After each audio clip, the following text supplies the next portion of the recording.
A photograph written by Shirley Tolson. Stanza number 1. The cardboard shows me how it was when the two girl cousins went paddling, each one holding one of my mother's hands, and she the big girl. Some 12 years or so, all three stood still to smile through the hair at the uncle with the camera, a sweet face, my mother's that was before I was born, and the sea which appears to have changed less, washed their terribly transient feet. In line में हम देखें, the poet is looking at an old photo album. वो एक album को देख रहा है, cardboard जिस पे फ़ोटो बनती है, और उसे देखकर कहती है कि ये जो पिक्चर है इसमें 3 लड़कियां हैं और वो सब कजिन है आपस में. तो जो each one holding one my mother's hand, तो वो कहती है कि जो दोनों हाथ पकड़ के खड़ी हुई है वो मेरी माँ का हाथ पकड़ के खड़ी हुई है. यानी बीच में जो लड़की है बड़ी, जो सबसे बिग गर्ल, सम 12 ईयर्स, जो कि करीबन 12 साल की है, और वो अपनी दोनों कजिन के साथ में, दोनों जो छोटी लड़कियाँ है वो कजिन. तो जो बड़ी लड़की है वो जो पोइटेस है, कवि है, उनकी माता जी है. All three stood still to smile through their hair, और वो जो फ़ोटो में दिख रही है तो उनके चेहरे के सामने बाल आए हुए हैं, उसमें से वो ऐसे दिख रही कि वहाँ से स्माइल कर रही है अपने बालों के पीछे से. और उनके अंकल उनकी फ़ोटो खींच रहे थे. अ स्वीट फेस, बहुत अच्छा सुंदर चेहरा है. माय मदर, कवि कह रही है कि मेरी माँ का चेहरा जो है बहुत सुंदर था उस समय. That was before I was born, और वो सब कुछ मेरे जन्म के पहले की बात है.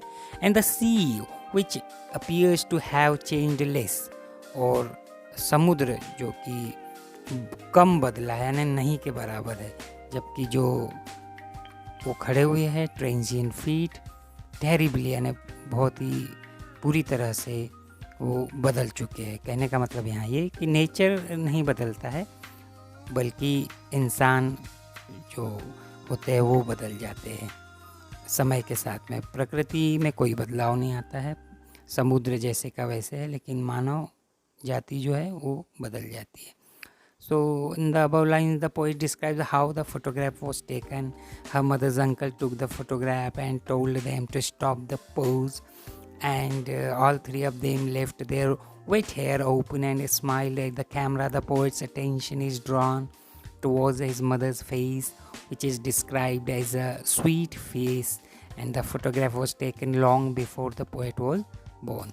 The poet called their feet terrible transient, as they were so young by then, and now they had grown older. On the other hand, the sea which touched their feet has changed less. और इसमें कुछ new word भी आए हैं. Paddling, इसका मतलब होता है वॉकिंग या स्टैंडिंग इन शैलो वाटर. बीच पर जो किनारे पे खड़े रहते पानी में और फ़ोटो खिंचाते, तो उसे पैडलिंग कहते हैं. और एक न्यू वर्ड है ट्रांजिएंट, जो कि क्षणिक होता है, जिसका मतलब टेम्पररी, अस्थायी. यानी मानव जाति जो है वो अस्थायी होती है, वो मोर्टल होते हैं, वो उन्हें ख़त्म होना ही है. लेकिन प्रकृति, नेचर, वो नहीं होता है. समुद्र को क्या फ़र्क पड़ना है. और इसी में कुछ पोइटिक डिवाइसेस, यानी लिटरेरी वर्ड जो होते हैं लिटरेचर के, वो भी यूज़ हुए हैं, जिन्हें हम अलंकृत भाषा कहते हैं, ऐसे भी यूज़ हुए हैं. तो वो हम देखते हैं. एक एल्यूजन टर्म होती है, एल्यूजन, जिसका कि मीनिंग जो होता है वो किसी चीज़ की ओर हिंट करना. जैसे ऐसा वर्ड जो किसी चीज़ की तरफ हिंट करके कोई बात कहता हो किसी पोइट्री में. तो इसमें कार्डबोर्ड शोज़, कार्डबोर्ड एक प्रदर्शित इंगित करता था किसी घटना की ओर, तो अलूज़न के रूप में उसे यूज़ किया गया है. फिर अलिट्रेशन भी एक टर्म होती है, जिसे शायद हम हिंदी में अनुप्रास अलंकार कहते हैं, जिसमें क्या होता है एक ही जो लेटर होता है वो रिपीट होता है। तो इसमें क्या होता है इंग्लिश में, कॉन्सोनेंट यदि किसी वर्ड का एक के बाद एक आ रहे हो, कंसेक्यूटिव बोलते हैं जिसको, कंसेक्यूटिव यानी एक के बाद लगातार, वो यदि सेम आता है 2 वर्ड में 3 वर्ड में तो उसे भी हम अलिट्रेशन कहते हैं। जैसे टेरिबली ट्रेंजिएंट आया, स्टूड स्टिल टू स्माइल, इनमें भी लगातार आए हैं, बार बार आए हैं, तो ये सब अलिट्रेशन है। हम बात कर रहे हैं फर्स्ट स्टेंजा में जो वर्ड आए हैं, स्टेंजा वाइज देखेंगे हम। और ये जो टेरिबली ट्रेंजिएंट है ये एपिथेट भी होता है, एक एपिथेट जो कि जिसका अर्थ होता है phrase expressing a quality of a person और थिंग, एक तरह का एडजेक्टिव टाइप। तो ये होता है टेरिबली ट्रेंजिएंट, अलिट्रेशन भी है और साथ ही साथ वो अलिट्रेशन और एपिथेट दोनों है वो, क्योंकि दो उसमें फिट आता है उसका मीनिंग। तो आइए अगला देखिए। अब ये हो गया स्टेंजा नंबर 2, देखते हैं।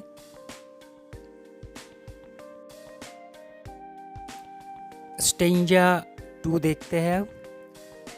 Some 20-30 years later, she'd laugh at the snapshot, "See Betty and Dolly," she'd say, "and look how they dressed us for the beach." The sea holiday was her past, and mine is her laughter, both wry with the labored ease of loss. अब ये लाइनें देखें हम। After 20-30 years, यानी यदि 20-30 साल के बाद में, she would laugh at the photograph, कोई भी यदि हम भी यदि अपने 20-30 साल बाद की बचपने की फ़ोटो देखें अपने, तो हम देख के उसे हंसेंगे। And she would tell me to look at her cousin Betty and Dolly and how their parents would dress all 3 of them up for the beach. Beach के जाने के लिए, बीच पर जाने के लिए, समुद्र पर जाने के लिए कैसे उन्हें ड्रेस पहनाया गया है। बचपन में तो थोड़ा अलग ही ड्रेस पहनते, तो कोई भी बचपन की फ़ोटो देखकर हंसता है, तो ऐसे ही वे भी हंसते। And they would have plan, और वो प्लान करते to take a photograph beforehand, इसके पहले वो देखते कि फ़ोटोग्राफ कैसे लेना है, क्या करना है, तो उसके लिए तैयारी करके जाते हो बराबर कि भाई हमें फ़ोटो लेना है। तो अब उसे देखकर उन्हें हंसी आती। The poet recalls the sea holiday was her mother's favourite moment from the past. अब कवि को याद आया कि जो सी हॉलीडे होता है ये उसकी माताजी का बहुत ही पसंदीदा पल होता था बीते समय में। While the poets favourite moments, और वहीं पर कवि जो है हमारी, इनका पसंदीदा पल कौन सा होता था? From the past was her mother's laughter, वो था उनकी माताजी की हंसी खुशी। ये तो दोनों ही पास्ट था। उनका माताजी का पास्ट में फेवरेट समय था हॉलीडे पे जाना बीच के किनारे, और कवित्री का था अपनी माताजी की हंसी। And both the women would think about those past memory, और अब दोनों ही वीमेन जो है वो अब उस पास्ट, उस बीती हुई यादों को सोच रही है, उनके ऊपर सोचती है कि they can not live again. अब वो ये सोच रही कि अब उन्हें फिर से कैसे जिया जाए, जी नहीं सकते। And they tried their best to adjust what they lost, और अब वो कोशिश कर रहे कि भाई इसे कैसे हम, जो खो गया है उसे अब कैसे हम फिर से एडजस्ट कर सके उससे हम। तो ये तो नामुमकिन होता है, जो एक बार बीत जाए वो नहीं हो सकता। तो उस पर राय, WRY राय यहाँ पर दिया है, उसका मतलब दोनों को ही दुख है कि उन्होंने जो इतनी मेहनत से अचीव किया था, खुशी एक प्राप्त की थी, अब वो अपने आप बड़ी आसानी से वो भुला दिए। इसलिए यहाँ पर laboured ease of loss word का यूज़ किया है। चलिए, उम्मीद है समझ में आया होगा। और देखते हैं इसमें कुछ न्यू वर्ड भी आया है, जैसे स्नैपशॉट, ये फ़ोटो के लिए यूज़ होता है। राय, ये वही मैंने बताया था, दुखी होना, डिसअपॉइंट होना। और विद द आयरनिकल सिचुएशन, यानी स्थिति ऐसी व्यंग्यात्मक स्थिति में दुखी होना, ये होता है राय। और इसमें भी कुछ यूज़ हुए है पोएटिक डिवाइस। इसमें क्या हुए है यूज़ हम देख लेते हैं। इसमें जैसे एक इमेजरी यानी क्या होता है, the scene of the sea holiday, यानी इसमें पूरा एक परिकल्पना होती है। तो इसमें समुद्र पे अपना समय बिताना, छुट्टियां बिताना, एक वो सीन क्रिएट किया गया है, तो उसे हम इमेजरी कहते हैं। और ऑक्सीमोरॉन होता है एक ऑक्सीमोरॉन, जिसे लेबर्ड ईज, कैसे विरोधाभास, हिंदी में विरोधाभास अलंकार सुना होगा, तो वो होता है लेबर्ड ईज, यानी तो कठिन काम, लेबर यानी कठिन मेहनत, तो साथ में ईज आसानी से, तो ये दोनों साथ में यूज़ हुआ है, इसे बोलते हैं ऑक्सीमोरॉन। फिर अलिट्रेशन, लेबर्ड लॉस। अब वही अलिट्रेशन मैंने बताया था इसके पहले स्टेंजा में, कंसेक्यूटिव कॉन्सोनेंट साउंड यदि आए दो वर्ड में, तो यहाँ पर लेबर्ड लॉस, तो ये दोनों वर्ड में आए, तो ये ऐसे पोइटिक यूज है। चलिए स्टेंजा नंबर 3 देखते हैं।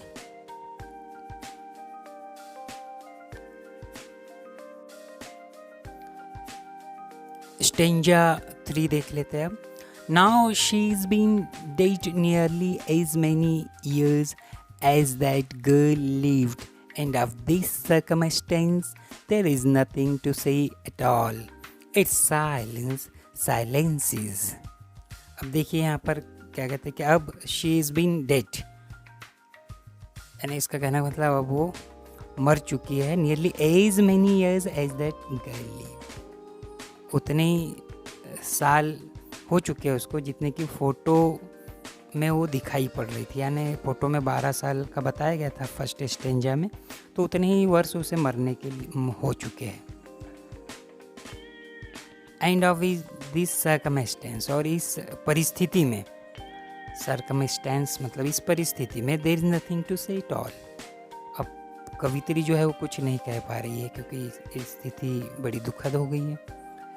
She cannot explain what effect she has of her mother's death.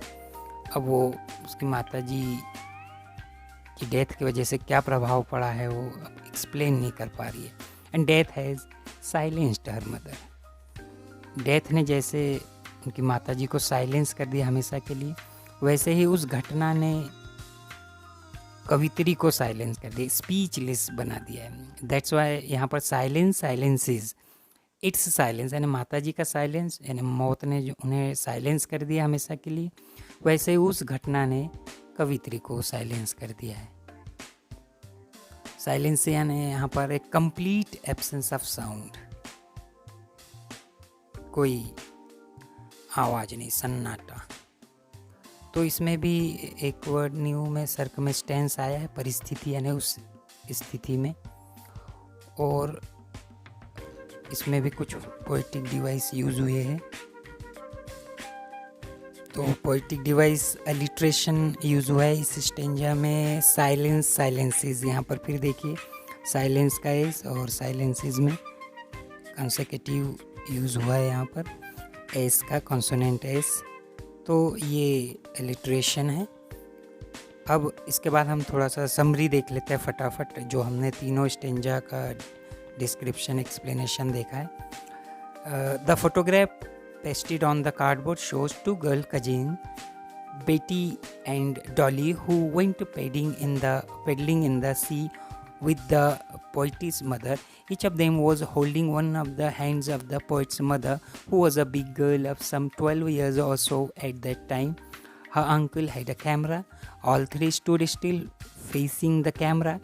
They pushed their hair aside to smile, thus the photograph presents three smiling faces. The face of the poet's mother is a sweet one. It was of a time before she was born. Their feet, which were being washed by seawater for a very short time, have been photographed along with the sea, which appears to have changed less.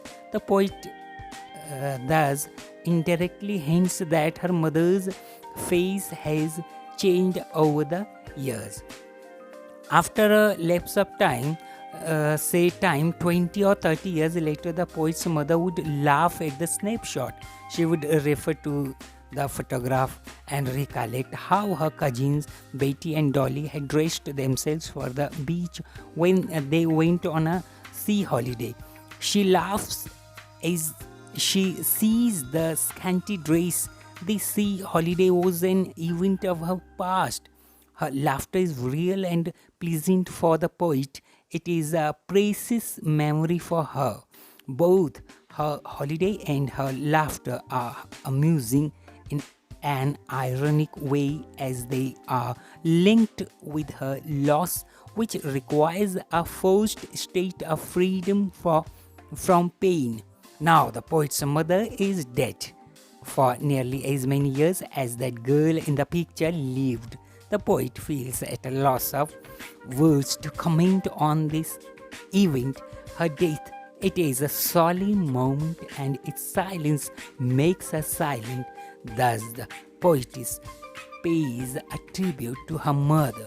It is the old photograph that moves her to silence.